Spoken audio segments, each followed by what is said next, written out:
When I was young, my family lived overseas. I lived in Indonesia for a few years. And my mother, she didn't have the money to send me where all the American kids went to school. But she thought it was important for me to keep up with an American education. So she decided to teach me extra lessons herself, Monday through Friday. But because she had to go to work, the only time she could do it was at 4:30 in the morning. But whenever I'd complain, my mother would just give me one of those looks and she'd say, "This is no picnic for me either, Buster." So I know that some of you are still adjusting to being back at school, but I'm here today because I have something important to discuss with you.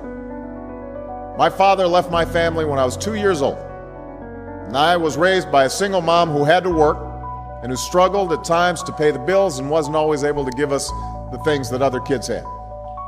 There were times when I missed having a father in my life. There were times when I was lonely and I felt like I didn't fit in. So I wasn't always as focused as I should have been on school, and I did some things that I'm not proud of, and I got in more trouble than I should have. And my life could have easily taken a turn for the worse. But I was lucky. I got a lot of second chances, and I had the opportunity to go to college and law school and follow my dreams. But some of you might not have those advantages. Maybe you don't have adults in your life who give you the support that you need. Maybe someone in your family has lost their job and there's not enough money to go around. Maybe you live in a neighborhood where you don't feel safe or have friends who are pressuring you to do things you know aren't right. Maybe you could be a great writer, maybe even good enough to write a book or articles in a newspaper, but you might not know it until you write that English class paper that's assigned to you.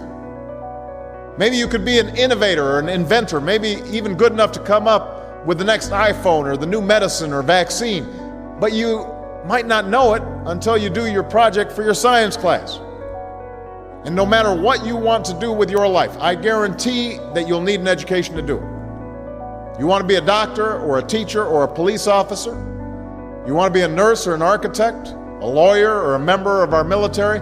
You're going to need a good education for every single one of those careers.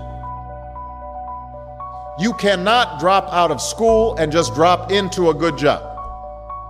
You've got to train for it and work for it and learn for it.